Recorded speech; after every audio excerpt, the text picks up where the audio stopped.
ala loa poli ahu, ka poli me hana, I ka makani hawanu, ki hau o lino ka uhi vai, ke iho maila, ai, ka hoa ia no, e hea mai ana, hui, velina, velina.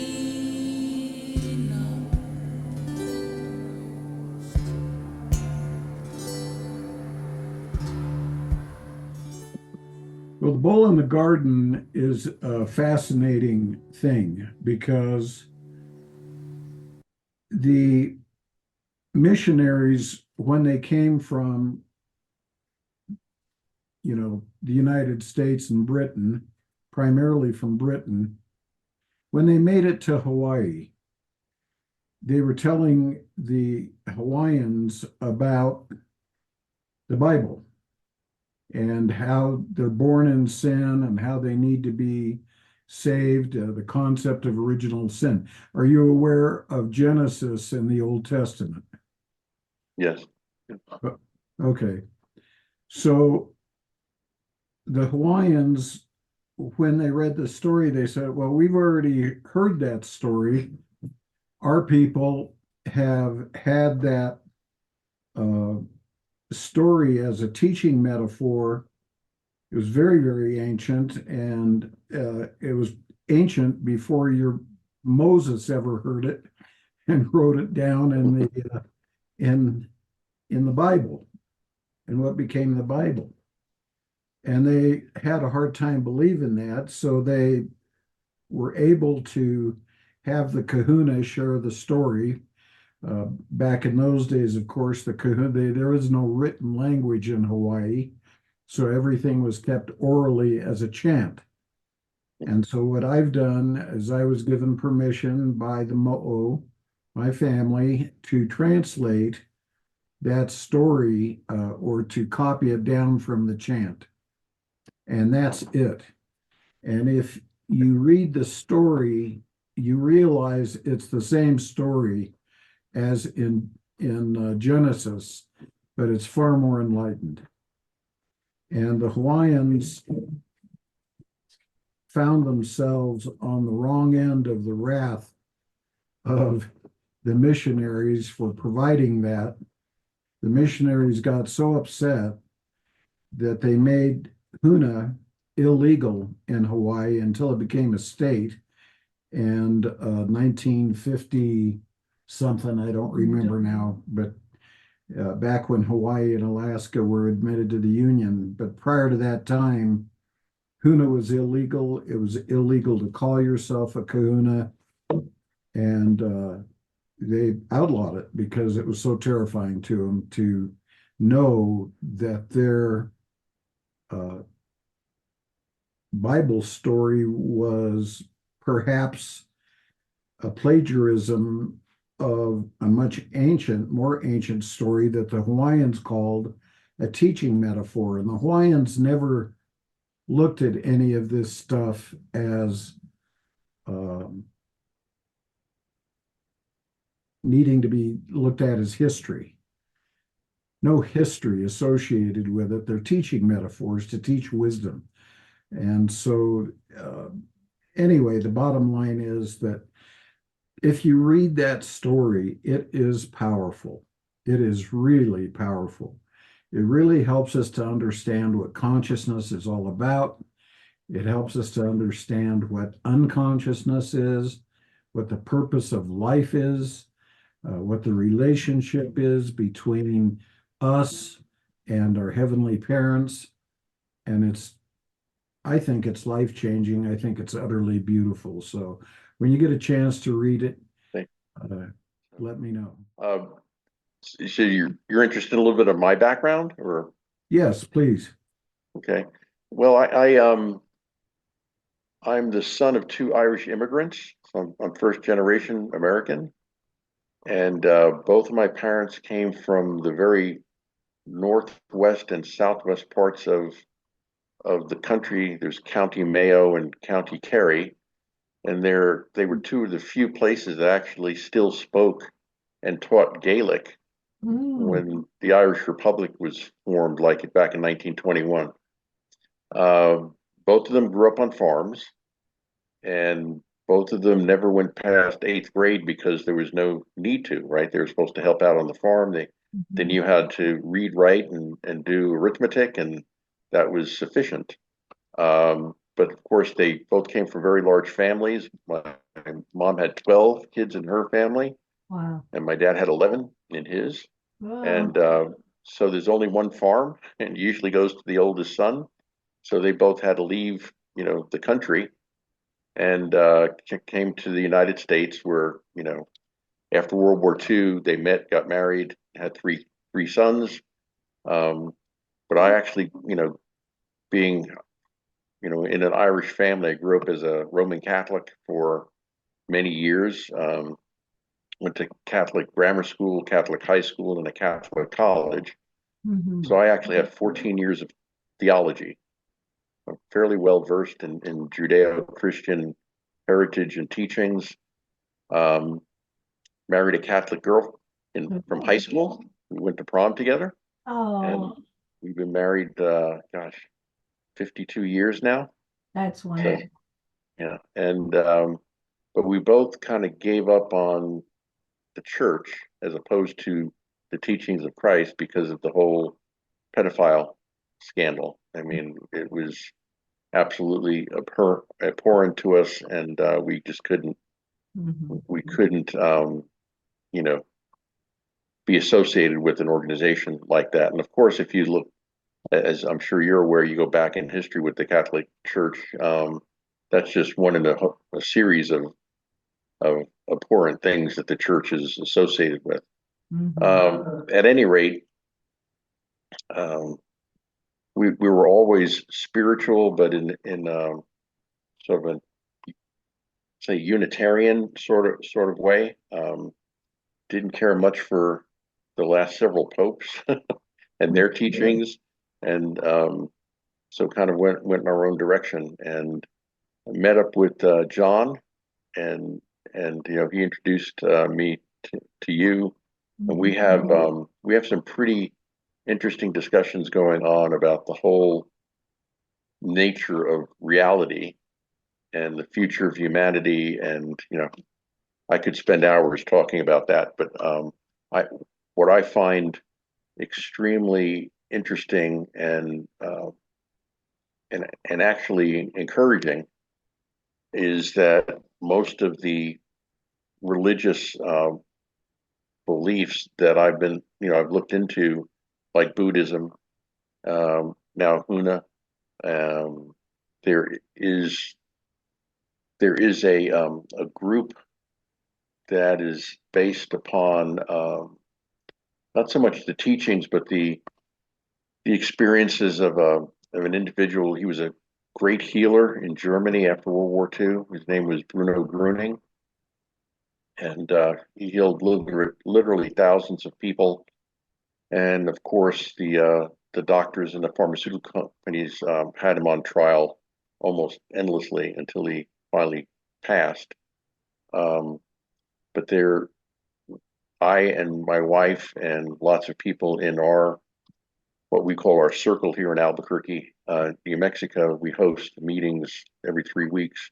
I've had incredible healings go on, and so that, coupled with Buddhist teachings and the Huna teachings, that I find very similar, very similar. So one of Bruno's sayings, or statements, when he was alive, a lot of, he didn't write any books or anything, but he basically had all of his talks recorded, and so there's a lot of say that there are a lot of his teachings that are in those talks, and one of them is that very similar to what you've been saying about the Huna religion, is that human beings are not inherently evil. Evil, they let their guard down and allow evil to enter, Right. into their consciousness and potentially, rule over them. And when you talk about the Malu and the Akua, it's very similar to what Bruno taught. He had an expression. He says, "Satan is mighty, but God is almighty." Mm. And so he always taught that you had to have your guard up. You could not allow yourself to be in a position where you're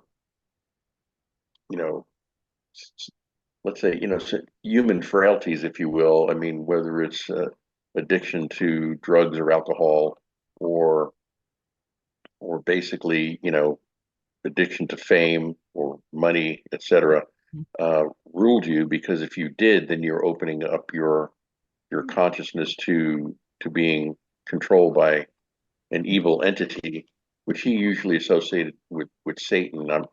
He didn't really speak, at least not to my knowledge, didn't really speak about a multitude, if you will, of spirits. They were simply different variations of Satan. So anyway, I find that pretty interesting. Love our discussions. Yeah, that's great. The Huna into the Huna beliefs, because they seem to be very, very complementary.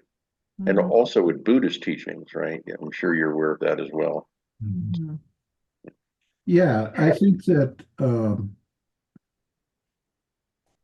let me just share with you some things that I find fascinating when I first had the opportunity to meet with the Mo'o in Hawaii.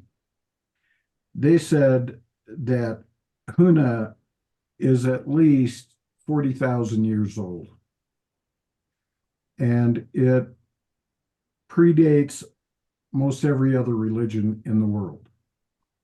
And they talk about how their ancestors left a motherland and in two major groups after and actually before a war happened. There was a war on the motherland where the people of power, the people of Ku, were dark-skinned people, and the people of Lono were the light-skinned people.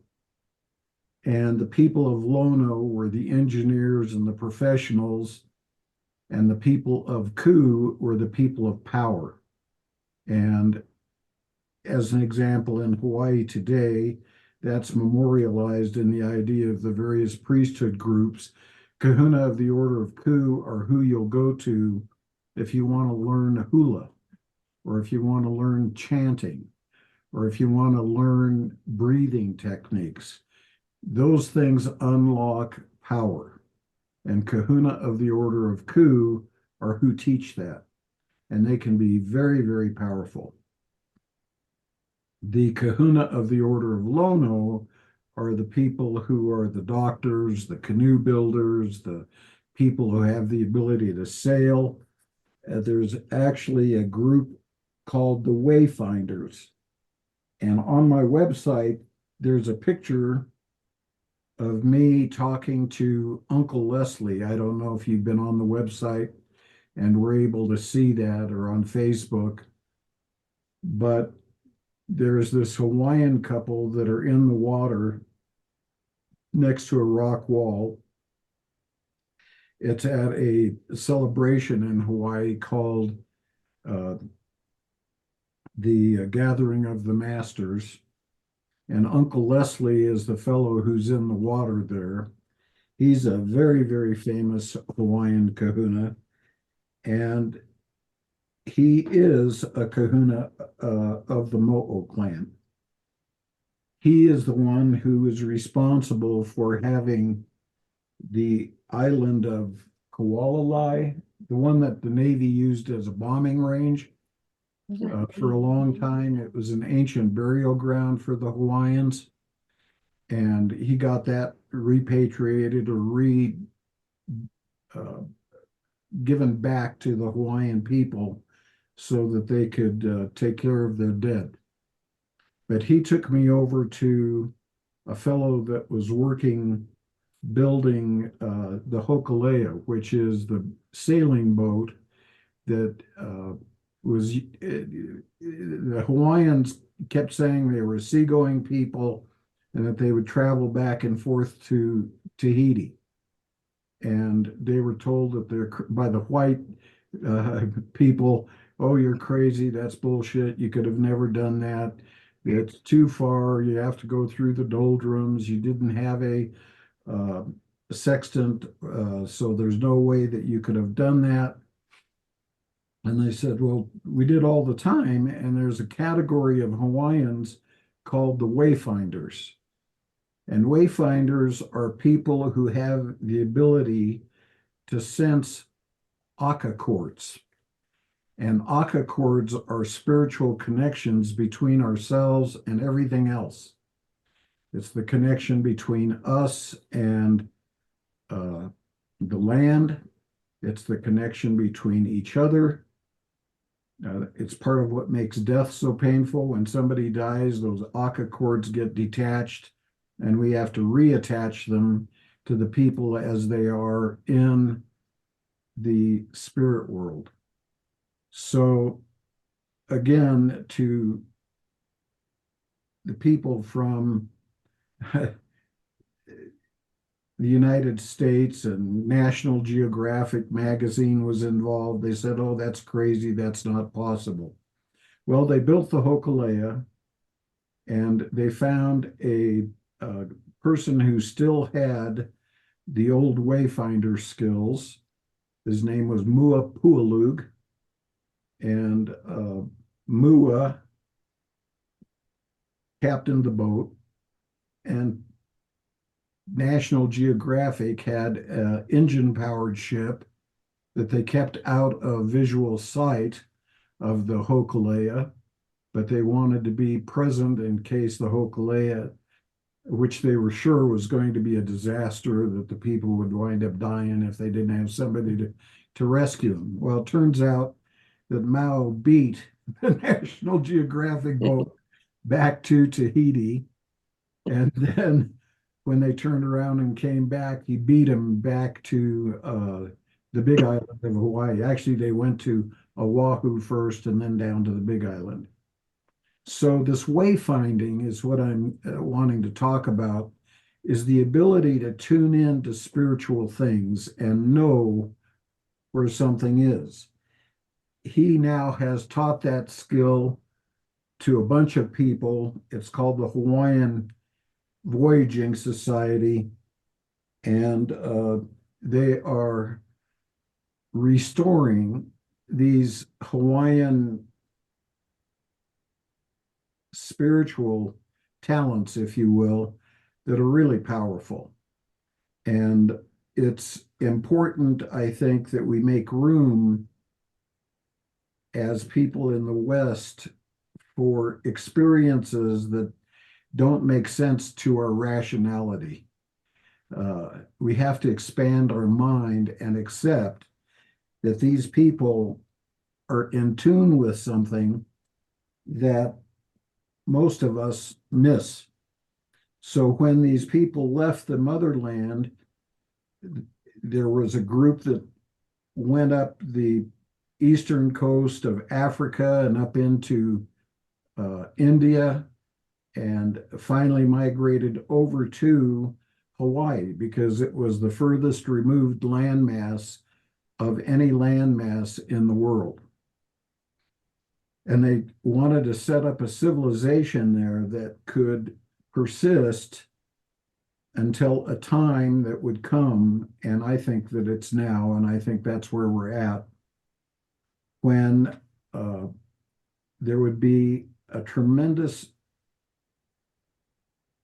societal upheaval.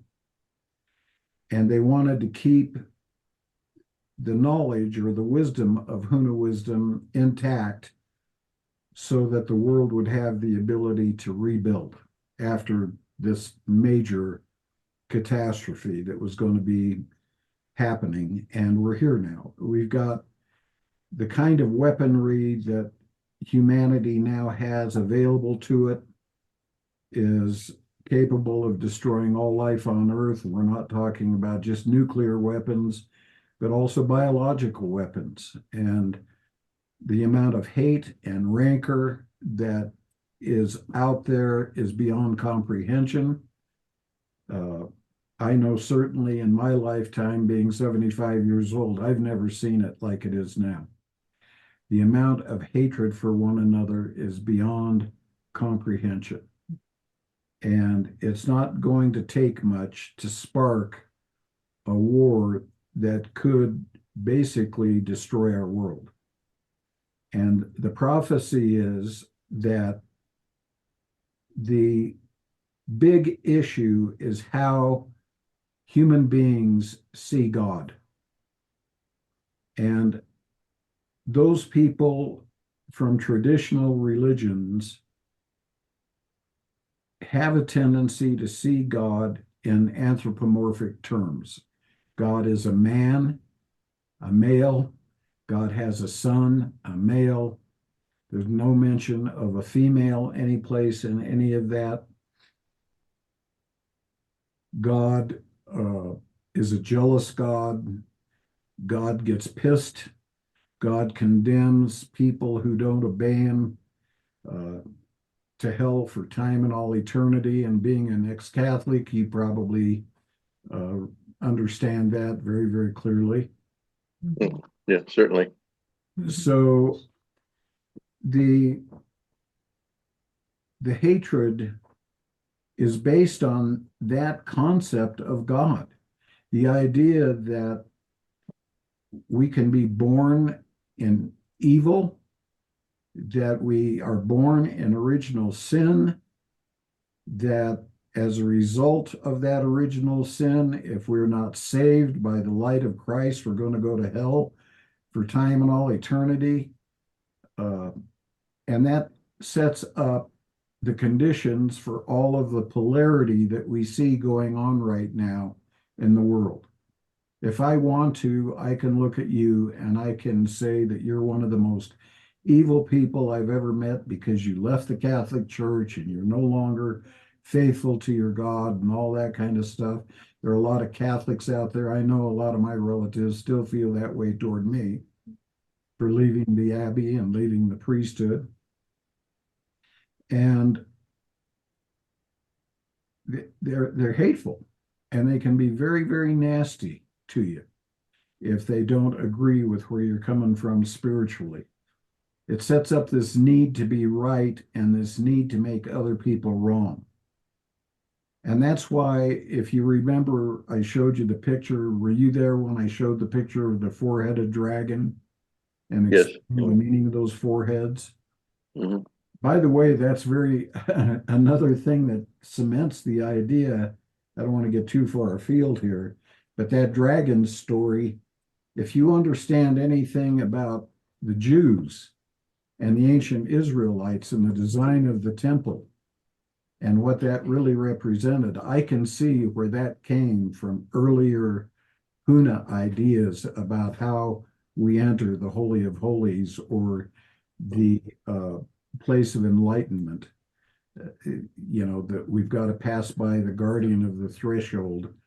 And it's interesting that that dragon looks an awful lot like the seraphim and the cherubim that the Jews have guiding the entrance to the Holy of Holies at the temple. Hmm. And you've got to pass by those things. And if you're not pure, you're not going to make it. And the only person who can get in there is the high priest once a year. And it's just utterly fascinating to me to see all of the parallels, the idea of the bull in the garden and the parallel that is to Judaism and later to Christianity that's based on that. But the idea is, and this is what I want to get across and why the Eagle's Nest family is so important. I say in my work over and over and over again, and tonight this is what this is going to be about. We have the family is the only way I know, the ideas that we teach are the only way I know that this world is going to heal. And why is it's the only system of wisdom that I have encountered that starts with the proposition that God is all that is. We're all connected. And we owe each other divine respect. We are not only not born in sin, we are born as perfect children of a perfect dimension of consciousness that is beautiful. And that's what we talked about last week, the Christ consciousness. That's who we are. We are that. And we come here so that we can experience meaning. And when we have, and I've talked about this quite a bit, I don't want to get into it too much tonight, but for instance, without death, life has no meaning. Without pain, joy has no meaning. And we come here into this dream we call our life to be able to experience these opposites. And that's where the Malu come from, and that's why they exist. They exist to help us wake up. They give us thoughts and feelings that are not ours. And when we act on those thoughts and feelings and own them as if they are ours, we're out of harmony with God. And I want to stress in this talk that the word God, the word reality with a capital R, the word love with a capital L, all of those things are all words for the exact same thing. And when we're in harmony with that stuff, whatever it is, life energy flows. And when the Malu come in, either through our unconsciousness, always through our unconsciousness, I shouldn't say whether through, it's always in our unconsciousness, we start acting the way they want us to act. We get out of harmony with that, and all of a sudden life energy stops flowing. Life energy flows where reality is, and that's a condition that the Hawaiians call pono. And I have never experienced another religion out there anywhere, if you want to call Huna wisdom a religion. I've never experienced any other that is that clear about that. And if we don't wake up and start treating one another as fellow divine beings, we're not going to like what's going to happen here. And I think that's pretty obvious and pretty evident. But people get real wrapped up in their need to be right about their religious ideas, really need to be right about their political ideas. And if you'll notice, one of those heads of that dragon is called good, bad, right, wrong. When you buy into the need to believe in right and wrong, you are prima facie unconscious. When you buy into the need to buy into this concept of good and bad, those things are opinions. They are not realities with a capital R. And I use this example all the time. Those Arabs that flew the airplanes into the Twin Towers, the World Trade Centers, they thought they were doing something good. And they were being worthy for their God. And the people who were in the World Trade Center who lost their lives that day, or had relatives that lost their lives that day, they think they were bad. What they did was wrong and unworthy. So worthy and unworthy is the mother dragon. Good and bad is one of the daughters. Her daughter is right and wrong, and that daughter's daughter is fair and unfair. And as soon as you hear people talking about life in any of those terms, worthy, unworthy, good, bad, right, wrong, fair and unfair, what you can know for sure is that you are dealing with unconsciousness. Does that make any sense to all of you out there? Hi, Gary. Hey, how's it going? And just making me think about you can't possibly learn anything from anyone if you don't believe they have something valuable to say or potentially something to think about and ponder. If you just reject it straight off the bat without thinking about it. Well, does it make sense? What's the result if you do that particular thing? And if you shut it down, you will never be spiritually enlightened. It's impossible. That's it. And I thank you for that comment because it's absolutely true. We as Hunists say that life is a game called Let's Wake Up. Nobody gets lost for eternity in hell. However, I can assure you that when you're in a lot of pain, every minute that goes by can seem like it's an eternity in hell. But that pain is absolutely necessary because it's what wakes people up. And as Kahuna, we say that pain is our greatest ally. It's not until people have had enough pain that they get humble and they're ready to accept these other ideas that you're talking about. And that brings us to another concept. If I don't see you as having the ability to participate in divine consciousness, if I see you as too stupid, too ignorant, too uneducated, or whatever it is, that I have to be responsible for how you believe, that is arrogance in the highest degree. And that's why the Christian missionaries, immediately when they don't have the ability to control what these early Hawaiians thought and said, what did they have to resort to? Censorship. We got to get those ideas out of the realm where anybody can hear them.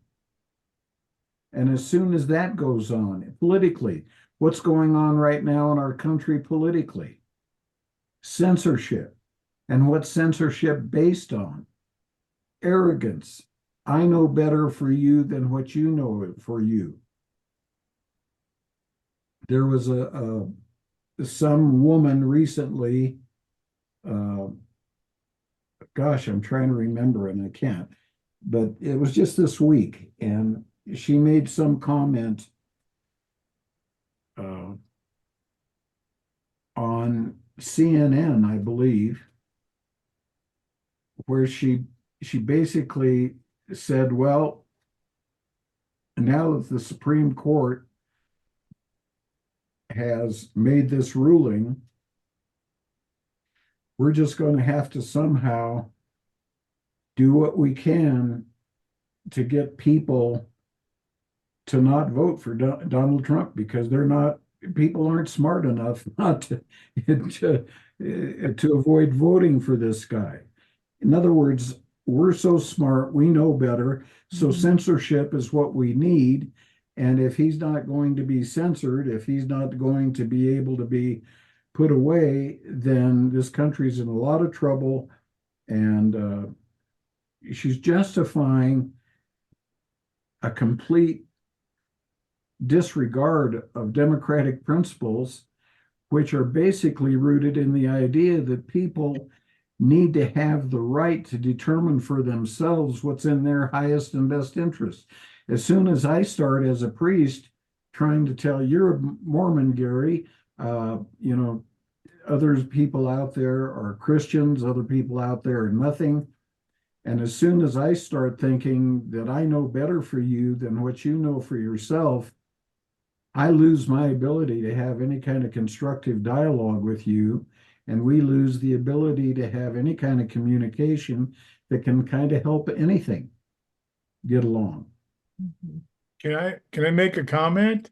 Sure.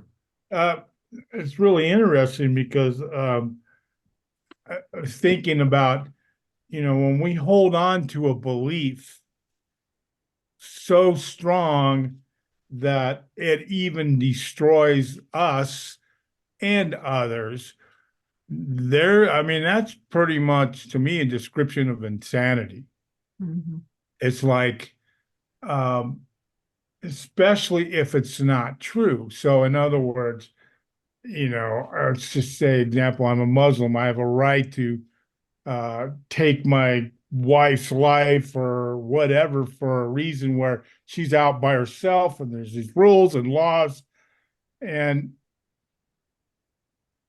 which I'm sorry, but you you keep bringing it up, and you're right on about the divinity inside of it. You are a person created by God.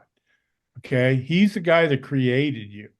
That's who you are related to and a part of. And when you try to force, and that's what they do, uh, you to comply, whether it's Hawaiians and early when the missionaries came or whatever, when if you have to resort to force um, and wars and whatever to comply with their beliefs, and they haven't even thought, well, maybe my belief is off base. Maybe it's not correct. And people are losing their lives and countries are at wars and uh, at least this is the sort of stuff that goes through my little brain. Mhm. Yeah, and that's why everything in this family, this is why this family is so important and why we need to help it to grow and we need to get the message out there. God is all that is. And each of us come here from God, and that means that each of us come here with sacred space that our founding fathers called rights. I don't have the moral permission to inflict my way of looking at life on you. I just don't. And you don't have the right to inflict your way of looking at life on me. What we do have the right and obligation to do out of love is to respectfully share how I see life or some issue.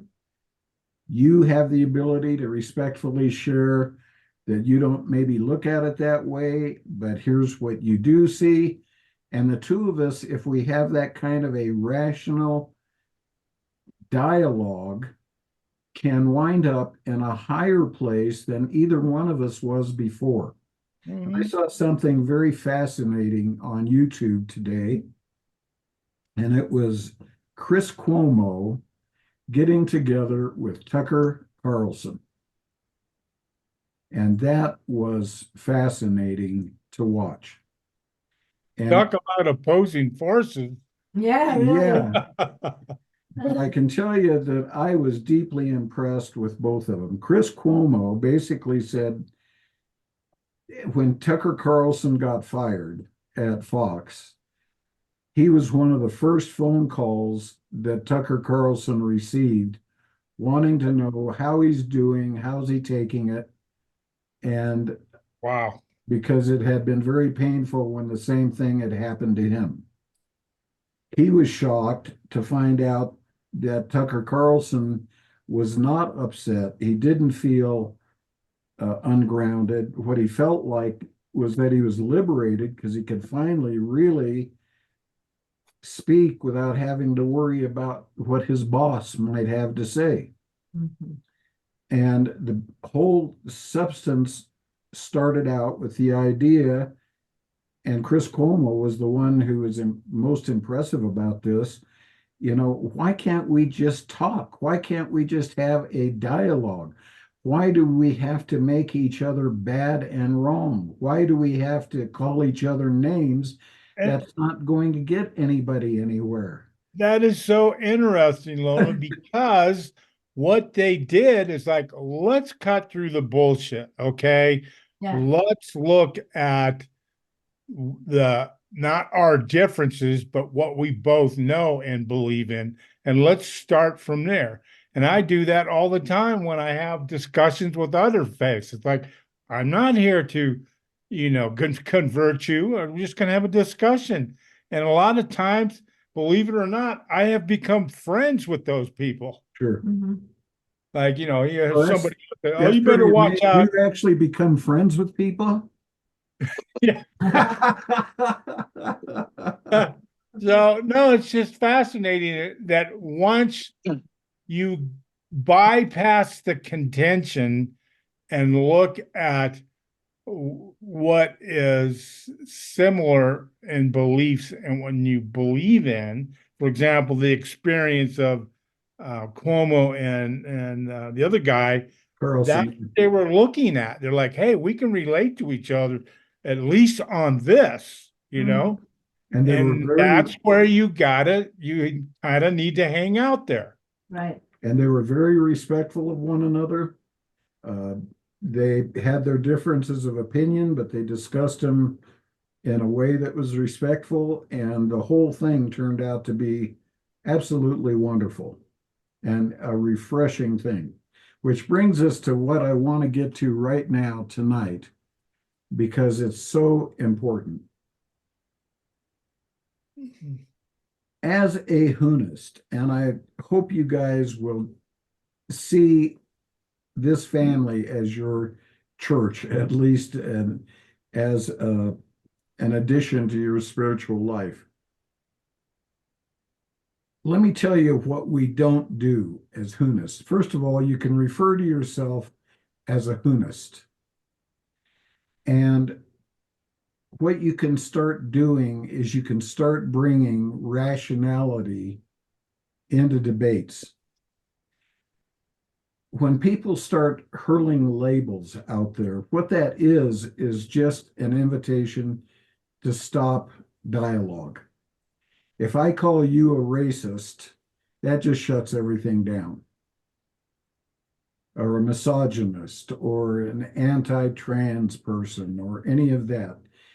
With Huna, as a Hunist, you can say, well, you can feel that way if you want to, but actually, I'm a Hunist. Do you know what that means? Mhm. And people will say, no, what does that mean? It means that I see all things as a part of God. And whether you're black or brown or gay, or you decide that you want to chop off your male parts and identify as a woman or any of that stuff, whatever that is, you're still a part of God. And I'm a part of God.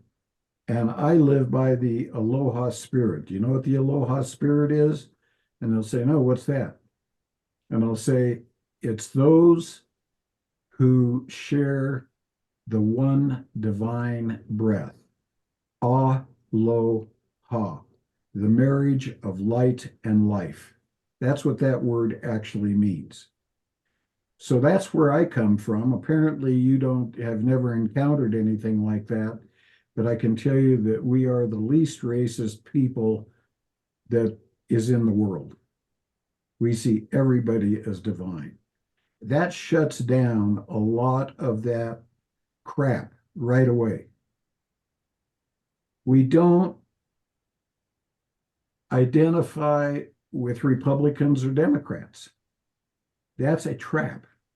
As soon as you identify with one of those labels, then you have a problem being present in a conscious way to every particular issue that comes up.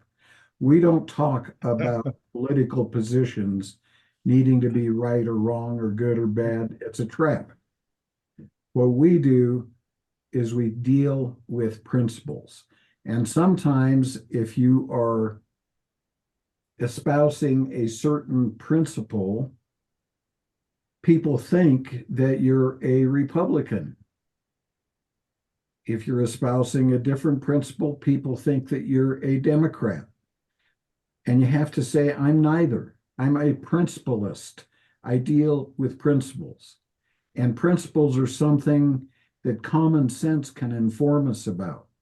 For instance, a principle is if we allow people to shoplift without arresting them and then turn them back out onto the streets without any kind of a punishment, we're going to have more robberies, more shoplifting, more social disorganization.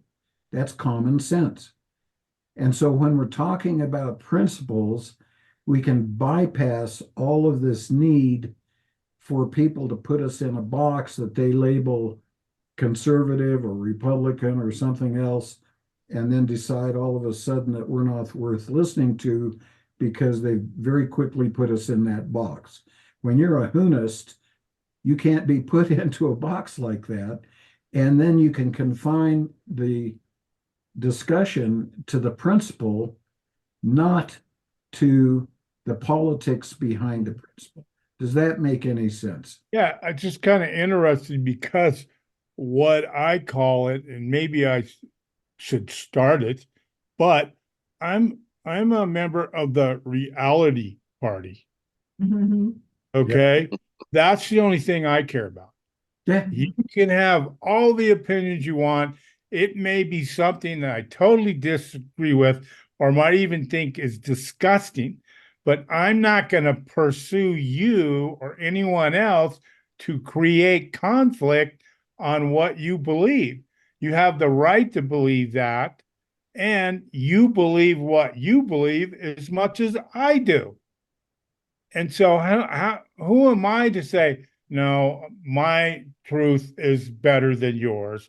You have to change your thoughts. Yeah. That's insanity. From a political dialogue, that makes perfect sense. From a principle dialogue, the one thing we have to remember about principles, and I want to remind you of it, principles are the truth, reality, that big R, we can recognize because we are made out of it. It's we end the debate when we're dealing with reality. Now, if people are very locked into their belief system, they may not be capable of hearing reality. But the belief system, what is a belief system? A belief system is an ideology, right? So there's all kinds of ideologies that are out there. Some are religious, some are political, and people get very invested in those ideologies. And you know what we call those people who get so invested in their ideologies? Idiots. Stupid. No, they're not stupid. They're idiots. Oh, Let me tell okay. you what the difference is. I can get it. Implies a lack of intelligence. And a lot of these idiots are very highly educated people. Yeah. All you need to do is listen to C-SPAN and watch some of these sessions between the House and these witnesses that come in, the Senate and these witnesses come in, and you sit there and you shudder at the absolute idiocy. Yeah. And here's somebody who is the president of Harvard University or some, or in charge of some major government agency with hundreds of thousands of employees. It's shocking, the idiocy that's involved. They're intelligent, they're not stupid, they're idiots. They're not rational, Lonos. They don't have the capacity to be rational. Exactly. So the first rule in Huna is you never argue with idiots. Well, that's one thing I've got right for a long time. Yeah. Lona, I disagree. You're presenting a very idealistic view of the competition, whatever you want to call it, the ideologues that you deal with. You've certainly heard of Saul Alinsky and Rules for Radicals. Oh, yes. It's not. They have no principles. They only have a goal, and the goal is control. So you can argue principles with them. You can say the sky is blue, and they'll say no, it's black. You'll say the sun rises. No, it sets. I mean, that they'll do anything they have to do to disagree with you to try to make the point that they are in control. Control is the only thing that matters to them. And so from what you're saying, that yes, in that sense, they're idiots and you're wasting your time. But you're not going to convince them. They are not rational. They No, have so a why, they, so why they have have the discussion? Yeah. correct. They have a political goal, and the end justifies the means. They're great students of Adolf Hitler. The other thing, well, left my mind now. The Do you yeah, remember who he dedicated the book to? So, no, Satan. oh, interesting. really? Wow. Yes, you could see it right in the front. Oh, wow. It's like, well, okay, that's his mentor. I guess that's his choice. But that's a very interesting book, and what you're saying Yeah. is right on the money. Yeah. Well, again, what they're preaching, I think, falls into, I understand what you're saying, but I also feel it's an ideology Mm-hmm. that even if the primary goal is control, it's an ideology. The idea that you got to make somebody wrong and bad if they don't agree with you every step of the way is an ideology. Mm-hmm. And people who espouse that are idiots. And for my purpose, I don't need to call anybody an idiot. That was not the point of the comment. The point of the comment is to recognize when people are in that place that it's not worth having or attempting to have a dialogue with them. Mhm. And what I I would agree. say, yeah, what I'll say to a person like that is I'll say, well, it appears to me that you're very invested in your ideology. And my experience is that when people are so invested in their ideology that they can't have a rational dialogue without making me wrong and bad, it's a waste of my time. So thank you very much for but let's just say goodbye right now. And that's it. And I don't go any further. And it drives people crazy because they want to argue with you. They need to be right. And you're not going to change their ideology No, by what you believe at all, either side. So it's like, why have the contention in the first place? Mm-hmm. but the big thing, I think that brings me back to when I said that the greatest ally of a kahuna is pain, right? Mm-hmm. Because what's going to happen when enough people start buying into that ideology? It's the same thing that happens in North Korea and communist China and places where those people like that have gained control. You have a very few people that are very, very well off, very wealthy, very powerful, and the masses are slaves. And nobody likes being a slave. So one of the good things about that kind of pain is it may take generations, but sooner or later, people are going to say, I've had enough. And there will be a revolution. It's just the pain that we've had to go through between now and then is not very much fun. And that's one of the reasons why we need to make this family grow. We need people, and I'm using need in a healthy way here, relative to a goal. If we want to attain this goal of having peace in our world, we have to restore respect. And we have to restore respect in our dialogue. We have to restore respect for ourselves. One of the things that I don't like about Donald Trump at all is his propensity to call other people names and be that very disrespectful to his opposition. I think that diminishes his power. I don't think it adds to it. Does that mean I don't think he's capable of being a great president? I do think he's capable. He already was. And when you compare the country under his leadership for that 4 years versus what we got today, it's black and white. But that doesn't mean that he couldn't be even more effective, even better, and set an example for how people ought to talk to one another, and that isn't it. We need to be able to be respectful to one another. We are not Democrats, we are not Republicans, we are not liberals, we are not conservatives.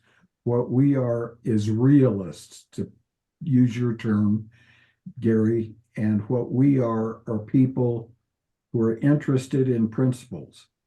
And if we get aligned with a party, we're going to find out that we're going to be demanded to be loyal to some party when it's going completely against principles that we know to be real. When I operated my medical marijuana center in Cascade, I did that for the benefit of my cancer patients. And the Republicans in Colorado Springs were horrible. And they lied.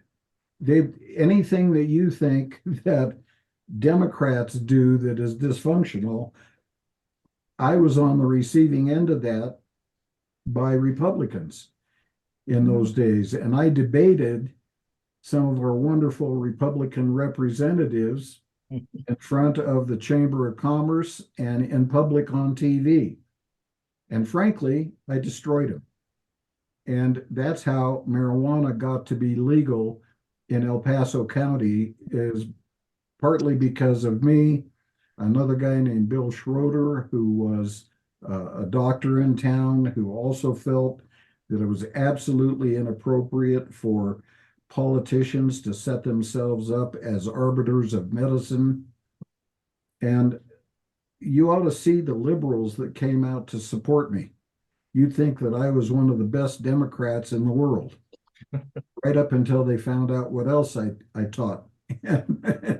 And so, but that principle, the Republicans were dead wrong on, and they still are.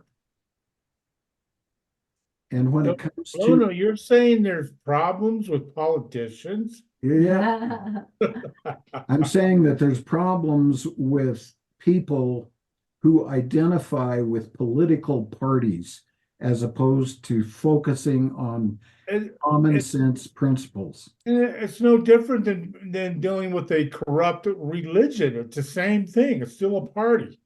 Yes. It's all corrupt. Yep. And that's what happens when you become an ideologue and turn yourself into an idiot. So as Hunists, we don't do that. And again, I'm saying, and I want to be very clear about this, if somebody's an ideologue, that's for my mental note. That's to let me know that I'm wasting my time if I'm going to try to deal with an ideologue that's not capable of common sense. You better just cut your losses, say, when you've had enough pain, I'll be happy to talk to you if the circumstances are such that that isn't a put down. But the bottom line is, I'm not really interested in arguing with you. It's a waste of time. When you get to the point where you can have a rational dialogue, I'll be happy to deal with you. And we can have a dialogue very much like Tucker Carlson and Chris Cuomo did today. You can't learn. You can't learn until you're ready to learn. Yeah. It's not possible to learn until you're ready. Right. Exactly. So censorship is completely unreal, counterproductive to people waking up. Name calling is completely antithetical to helping people wake up. As soon as you apply labels to people, what you've really done is, at least among half of those people, you've shut down any possibility of constructive dialogue. And it's going to take constructive dialogue to get us out of this mess that we're in. Mm-hmm. And I think that the people that are the powers that be, the people who support the Cloward and Piven strategy, what they're banking on is they can get us so politically at odds with one another that they're going to achieve their goals. And they've already done it in very large part. Divide and conquer. Mhm. You know, I've said this years ago, and John, thank you for tuning in. Nice to have you here tonight. Indeed. John saw a book that I wrote a while ago that I got to finish and get out there called Eagle Vision. But we talk about how a lot of the first strategy among many of these groups is getting into the schools and starting to influence the children's minds.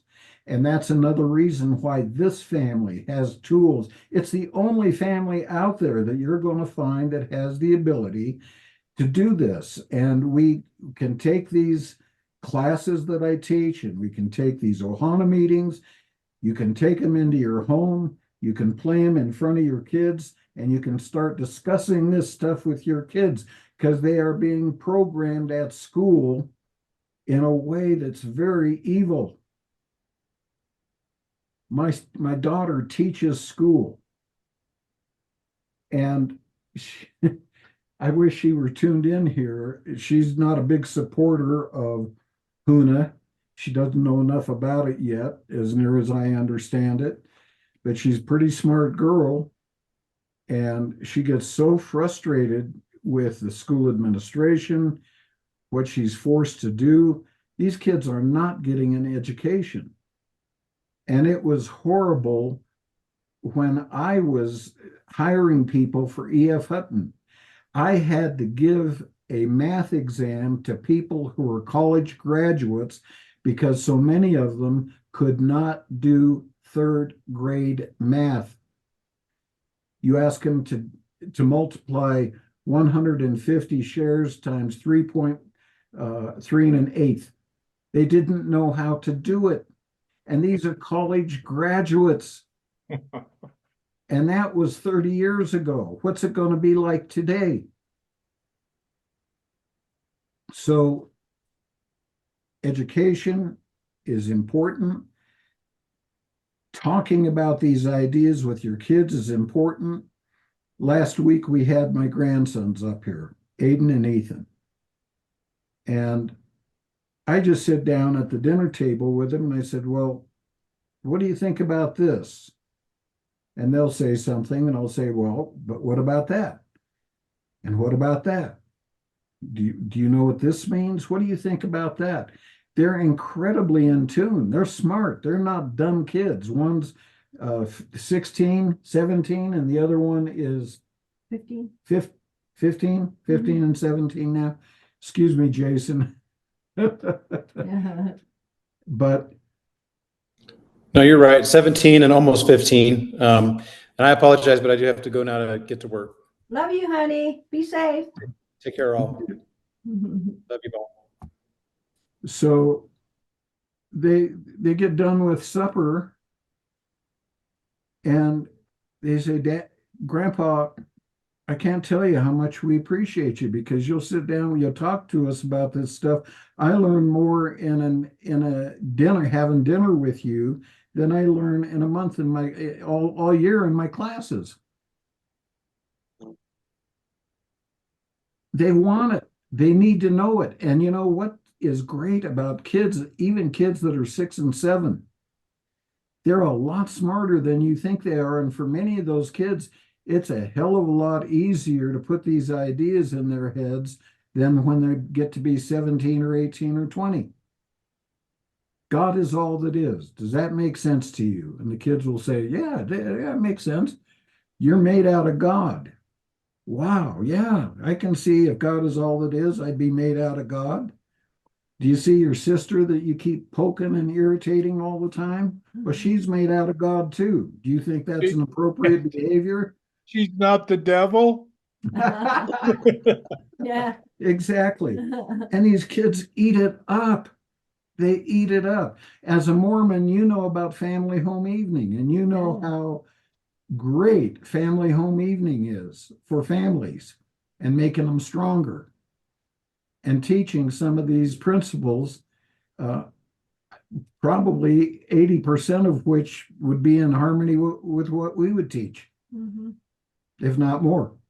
Critical thinking. Yes. So Please help this family grow. Become a part of it. We've got tools here that nobody else has got. And if we can help be conscious in our dialogue, help people to understand the importance of conscious communication, rational dialogue, not making other people wrong or bad so that we can share ideas, being open to other people's ideas. If you're open to other people's ideas, and if your heart is in a place of owning their divinity and your divinity, and they're saying something that you don't agree with, the best way to deal with it is ask questions. So what do you feel about that? So when this comes up, what about that? When that comes up, what about this? And all of a sudden you've got this dialogue going on. You're asking questions. And I have to tell you, most of the time when I'm engaged in that kind of behavior with somebody, they do see my point. And they stop arguing. And they say, I never looked at it that way. On today's thing with Tucker Carlson and Chris Cuomo was saying, you were after me. You were nasty to me. And Carlson said, I know. And he said, since I got fired, I'm a little more humble. And if I'd have known better, I would have asked you questions instead of just assuming I knew what you felt or what your reasoning was. So Chris Cuomo shared some reasoning about a couple of things, and Tucker Carlson said, well, I never looked at it that way. I never thought that you would look at it that way. I still don't agree with you, but I can see why you said what you did. And there was respect there. And more than once, Chris Cuomo said to Tucker Carlson, I get it. I didn't realize that that was where you were coming from. Like he was very critical of Tucker Carlson's interview with Vladimir Putin and saying he should have been harder, he should have done. And Carlson explained his rationale to Chris Cuomo. And Chris Cuomo got this look on his face and said, damn, I never looked at it that way. I see why you did that. And, gave him a thumbs up. That's great. That's where we want to go in this country. What are the values that help us to be bigger and stronger? What's going to help restore the middle class family? One of the problems with Cloward and Piven is it's all about destroying the American middle class family. You wind up with a whole lot of people who are very poor, who have to subsist on a guaranteed minimum income, and you can't do what God put you here to do, which is make choices that are in your highest and best interest to be all you can be. You're constrained by the system. You don't have choices that you can make. But don't you understand that that's their objective? Yes. That's their objective. Right. They're trying to put us essentially into what is, people are calling a neo-feudal society. Yeah. That's the essence of you will own nothing and you will be happy, right? Yeah. So they're not stupid, they're evil. Yeah. And so the question is it the Malu that are having them do this, or are they willingly cooperating with evil? Let me help you with that, brother. I tell you how I look at that. Nobody is evil. All of us are part of God. Our behavior can be evil, meaning the opposite of life energy. It can shut down the flow of energy, and that creates pain. And that evil behavior happens because we're unconscious, not because anybody is inherently evil. And the proof of that will be when these people wind up in that river going home and they see what they did. I understand what you're saying, Lono, and as I discussed with Bruno Gruning has the same approach. My question is more, are they so unconscious that they don't know they're being manipulated, or do they say, well, yeah, I understand I'm being manipulated, but I'm getting those things that I want. I'm getting power, I'm getting fame, I'm getting money. So yes, I understand that it's evil, but I'm going along with it because, because it's giving me what I want. Yeah. That's the question. Yeah, that's absolutely true. And that's just another form of unconsciousness. Because if you think that you're getting what you want because the government is giving you money at somebody else's expense, you're not in touch with the idea that that's called slavery. When you take from somebody who has earned it and you give it to somebody who hasn't, that is slavery. It's an immoral act. It is not real. It's not in harmony with God. And what you do is you deprive both parties. The person who's earning it doesn't have any incentive to make any more. And the more that these really productive people make, that's what gets us back to having a middle class world where a lot of people have a lot of benefits and a lifestyle that's way higher than people who are living in Cuba or somewhere else. I have a question, Lona. How, because I believe there are plenty more like-minded people, but how do you reach out to them and connect with them in order to say, hey, you might want to think about this, which is kind of the challenge for you, really. It's like, how do you make contact with those that are searching for the truth? How That's a great question, Gary, but I'm going to share with you the people that I want to reach are people who want to be more awake tomorrow than they are today.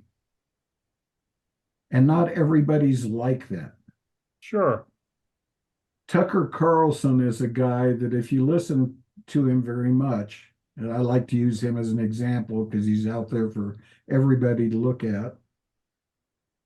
And Chris Cuomo, for that matter, today represented a person who wanted to be more awake than he had been previously. And that was what he came to Tucker for, saying, one of the things I want to know is how you can feel so free having had this experience when for me it was devastating. And Tucker's answer was great. He said, I don't care what anybody thinks of me. I have nothing to prove. I feel like I'm a man. I don't have to beat anybody up to be a man. I don't have to come in and dominate Putin in order to feel like I'm a big shot. What I'm wanting to do is understand Putin. And when I do that, I ask a different kind of question than if my energy is that I want to dominate him. So once we get rid of the need to be somebody, then we can start having these rational dialogues. And Chris Cuomo was great about that. He got it. But the key is in Huna, the biggest issue I have is that most people, they either think it's some form of witchcraft because that's what their religions tell them. Anything that's not their religion is satanic. And I've gone through that over and over and over again. I think I've told you all that I was thrown in jail by a born-again Christian district attorney who was sure I was an agent of Satan. She lied and made up evidence. Where else are we seeing that today? These kinds of behaviors happen among people where they've been set up by religions to look at it that way. Democrats are set up to look at it that way politically. If they hear something that sounds like it's coming from the right, it shuts down instantly any ability to have a constructive dialogue, and they put you in a box and you become irrelevant. So that's one issue. But you know what solves that for me? It's called pain. And when people have, the universe has this magnificent way of putting people into pain in the strangest ways. And then all of a sudden, they start looking for answers. So my market are people who are in pain, either health wise, spiritually wise, relationship wise. When they're in pain, now they're ready to listen. Because if they don't, they're not going to get out of pain. And that takes away all of the ego that they're using to try to justify their idiocy. Does that make any sense? Mhm. Pain. People in pain are the people who are my market. Another way to look at it is along the same lines is, and this is what I've learned, if you don't learn the lessons from pain the first time, guess what? They keep coming back. Exactly the same thing. And another way to look at it is that you have a choice. You can humble yourself, okay, or God can humble you. And when he does it, it's really, really painful. Yeah, well, what I tell people all the time if I'm in a physical situation is I'll say to people, well, God's going to come along and God's going to tap you on the shoulder. Say, pay attention. And if you ignore that tap on the shoulder, God's going to come along and he's going to shake you a little harder and say, pay attention. And if you ignore that, God's going to come along with a baseball bat, whap you right across the side of the head and say, are you ready to pay attention? I'm glad that's never happened to me. It's the way it works. It's the way it works. You're right, for all of us. And the greatest lessons I've ever learned in my life is as a result of God whapping me across the side of the head with a baseball bat. And it hurts, and you sit there and you say, wow, what just happened? And then all of a sudden, you're able to back up and say,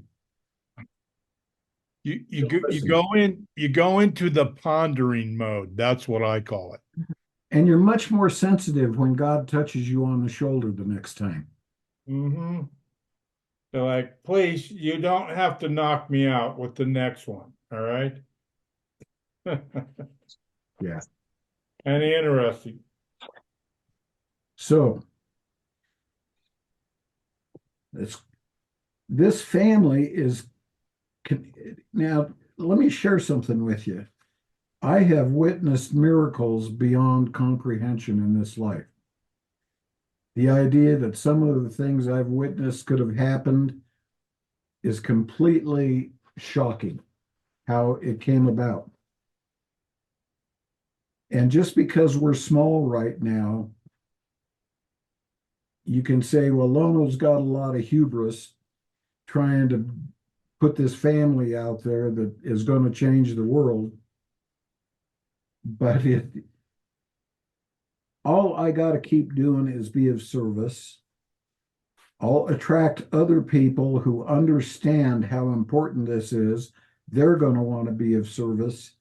And it's going to reach a critical mass and it will become very, very big when it needs to.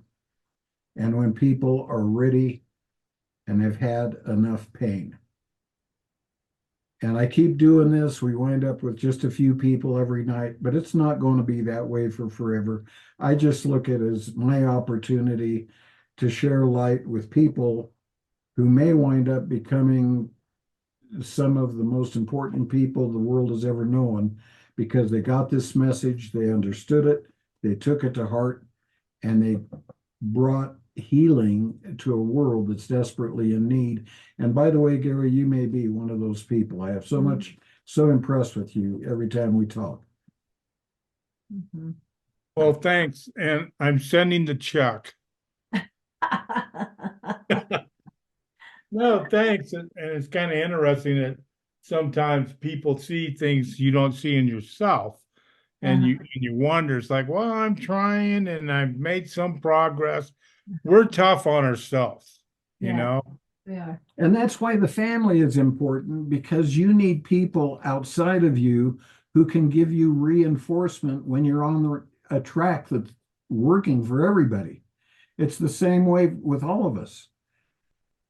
And, I'm so proud to have the people here that are there. Right now, the people that are there at this meeting are all powerful people.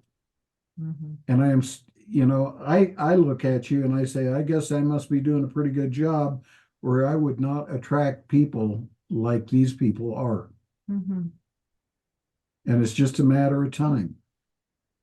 And if you can share what you're getting here, and, just the idea that, well, I'm a Hoonist, so you can call me a racist if you want, but here's how we look at life. Have you ever thought about looking at life that way? And you ask them that question, and it leaves them stunned. Mhm. You mean that God is all that is, and that everybody's a part of God, and that I owe them respect for a fellow divine being, the Aloha Spirit? Well, I never thought about it that way. And it's a little hard to go on with your need to justify a bad attitude when somebody's got a higher way of looking at life, that energy can't even penetrate it. Mhm. It's a tool, it's an asset, it's a very valuable tool. Take advantage of it. So Lona, let me say something if I can. One, I wanted to thank you for your service and being willing to help in the first place. I know it takes a lot of time, a lot of effort, and you got to deal with people like me. That's a little torture right there. But anyway, I No. appreciate it. I kind of know the amount of effort that you're putting into it, and I wanted you to know that I appreciate it. Thank you, Gary. I appreciate it. Mhm. Yeah. Mhm. Yeah, the effort is certainly something. Well, Oh, look at that heart with Melissa. Look. yeah. Hi, Melissa. Hi, how are you? I love you. I miss you. Miss you guys. I've been so busy. Yeah, Well, I bet. You got a lot going Haven't taken a day off in I don't know how long. on. well, welcome to the family. Yeah, When's the last time we had a yeah, day we off? haven't had a day off for a while either. Our days Few off months. are going to Costco and Home Depot and that kind of stuff. Yeah, exactly. Oh, So I want to hammer home the basic thing again. It all begins with the idea that God is all that is. God contains time. If you are, then you are a part of God.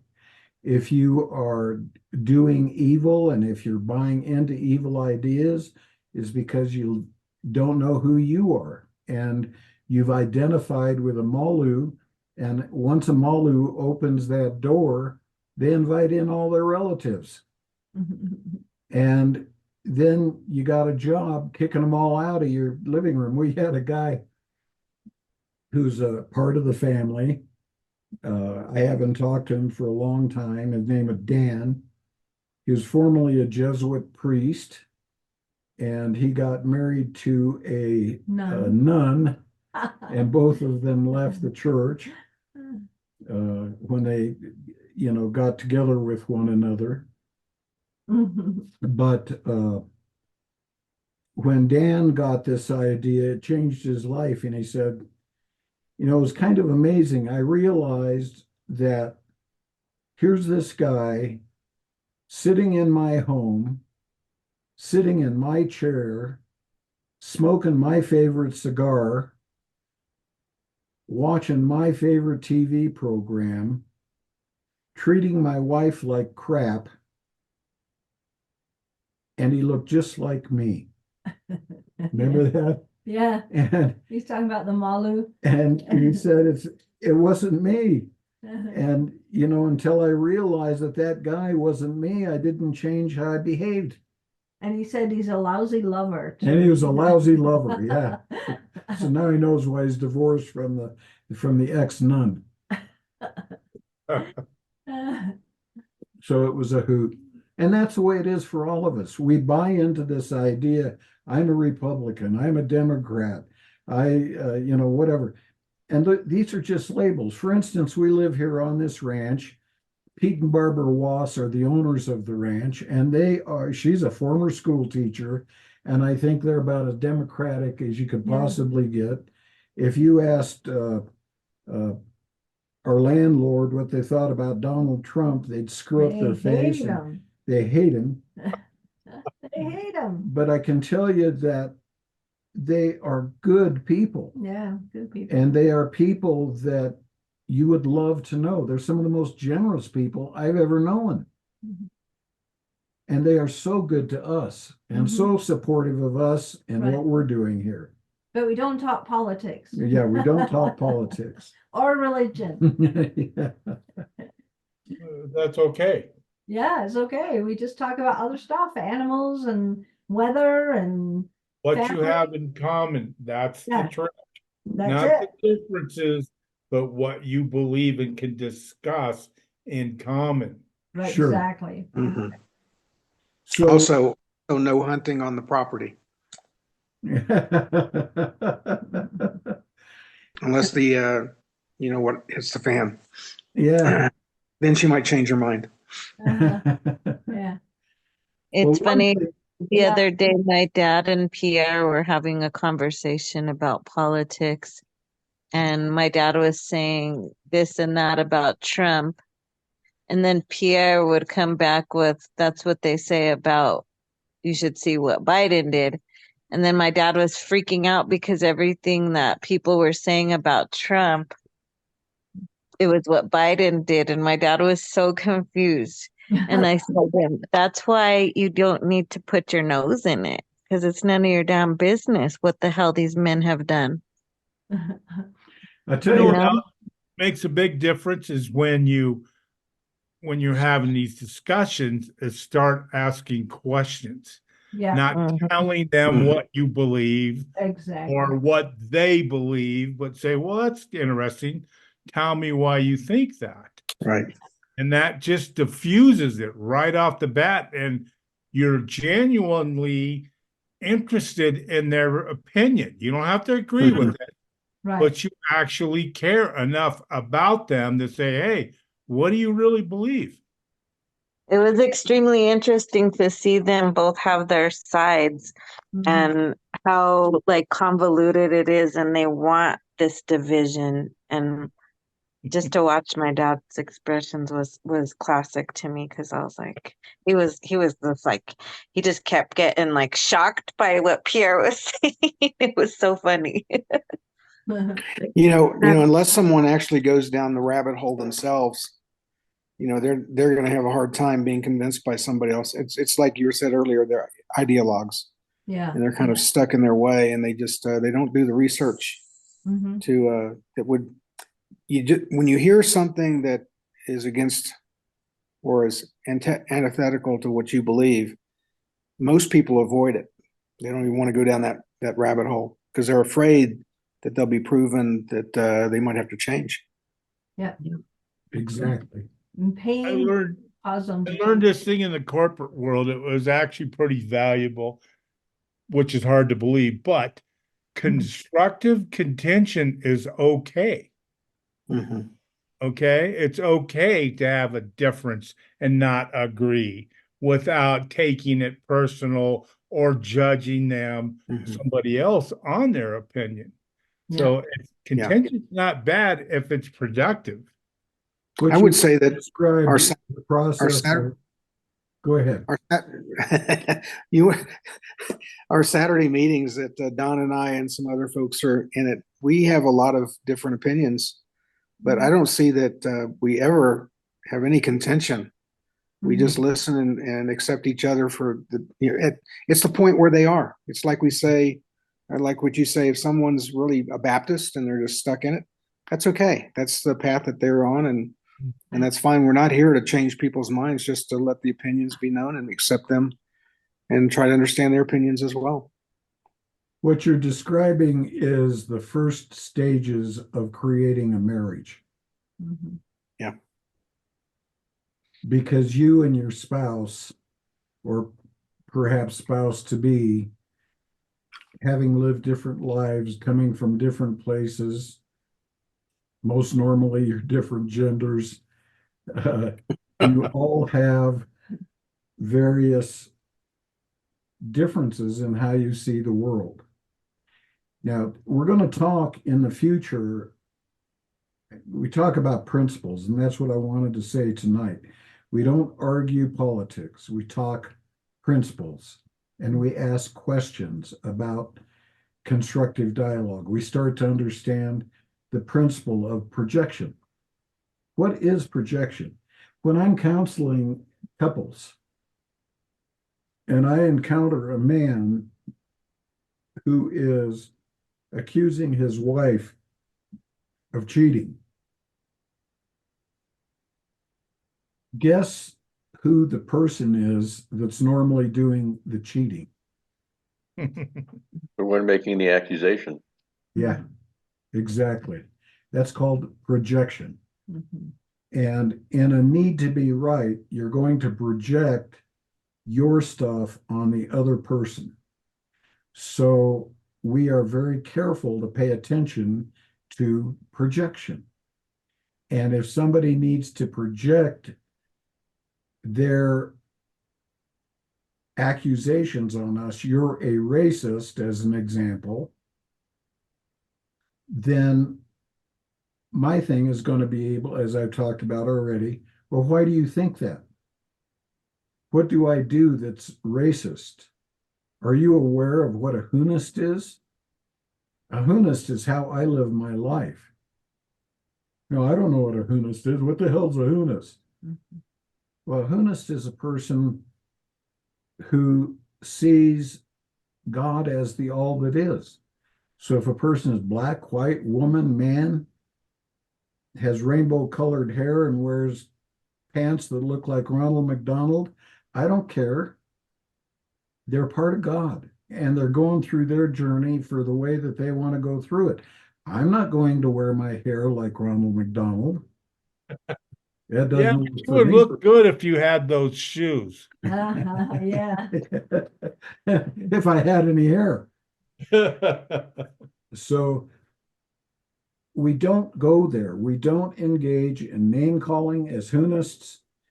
We don't identify as a Republican or a Democrat or a conservative or a liberal.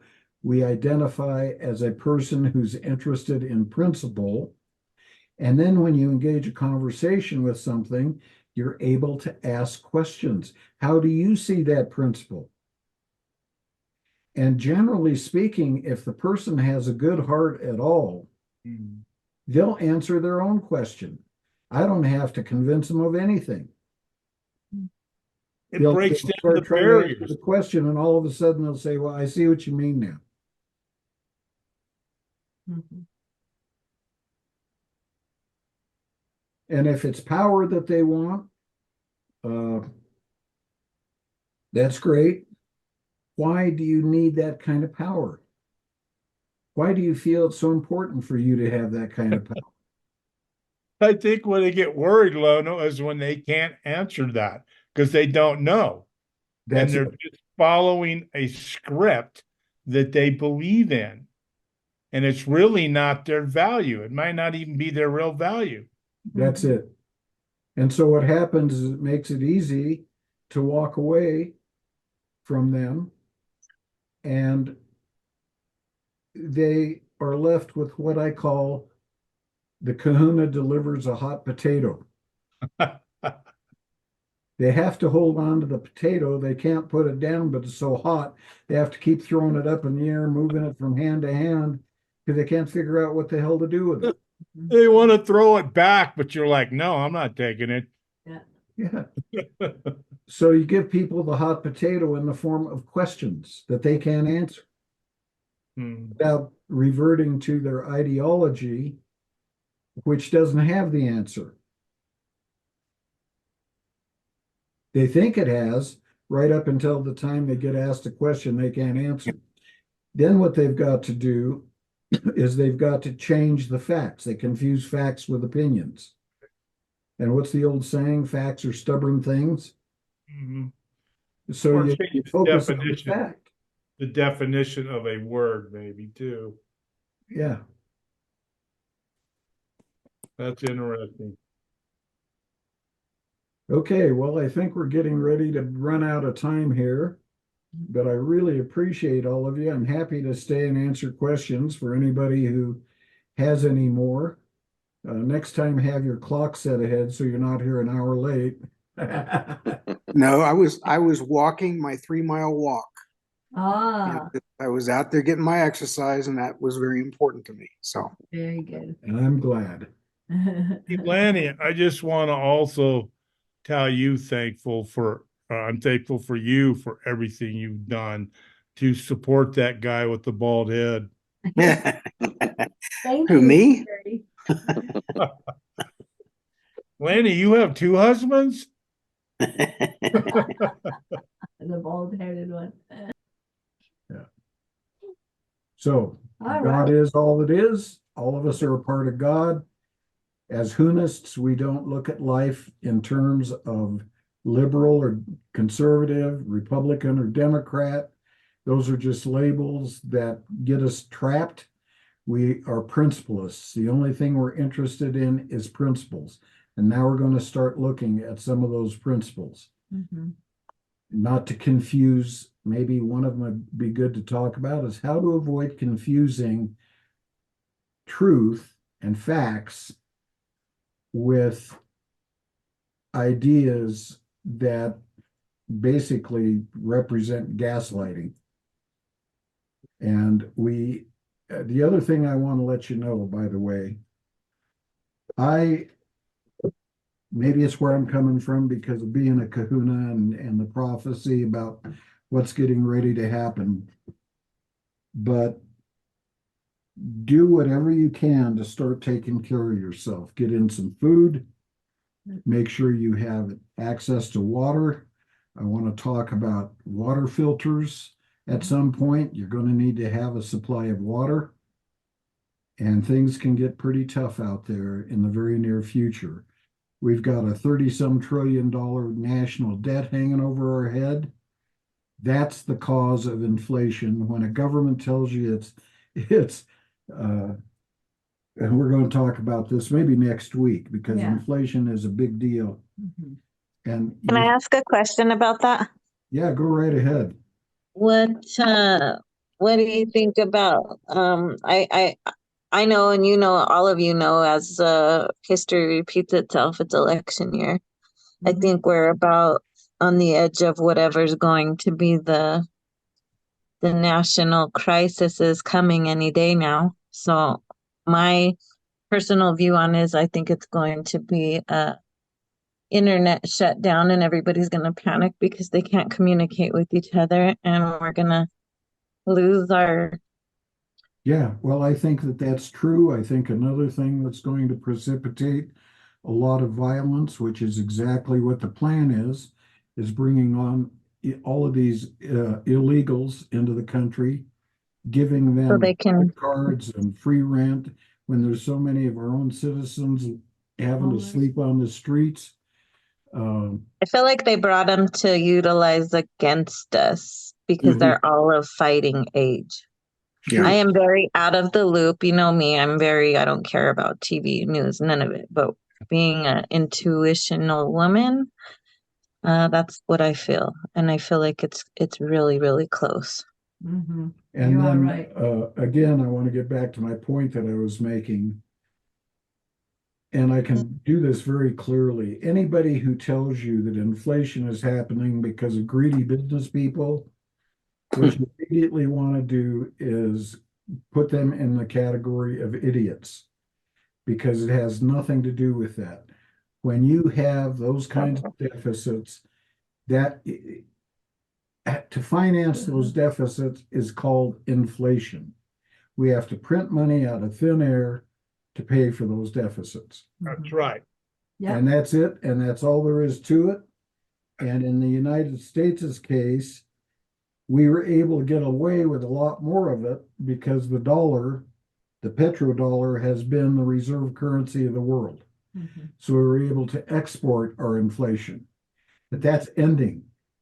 And I'm going to tell you that maybe a good thing to do is go look at the economy of Argentina and Venezuela to see where we're headed. Yep.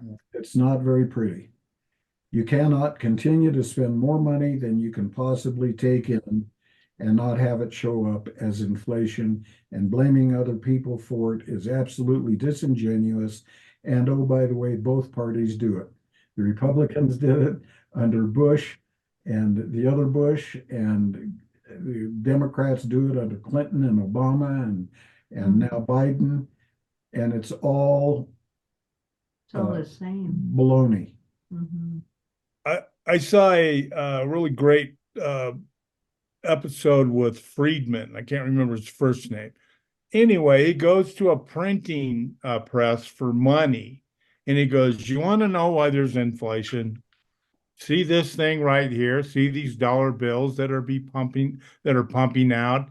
That is the reason why we're printing it out of thin air, nothing to back it, Right. and that is what drives it all." And I'm like, wow. Yeah.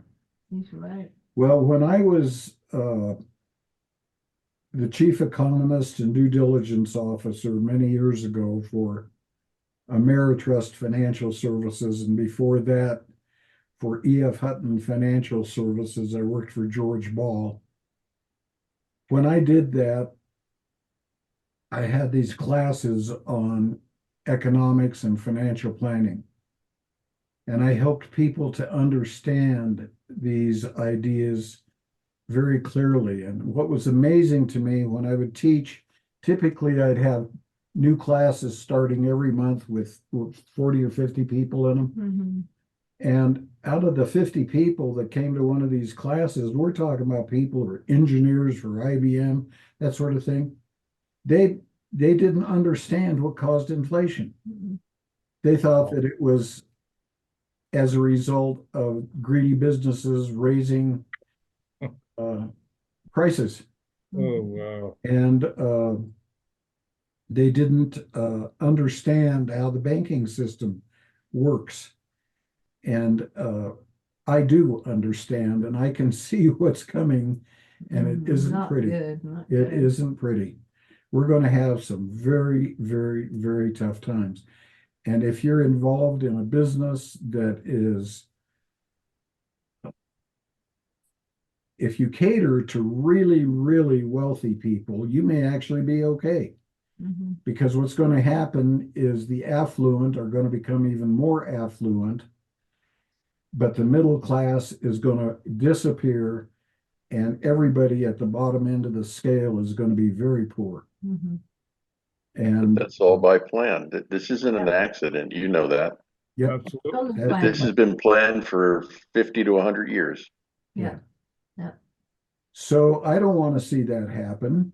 And the only way we're going to forestall it is if this family and other people who look at life the way this family does can start getting the voice out there, the message out there, and override all of the noise to the contrary. And remember,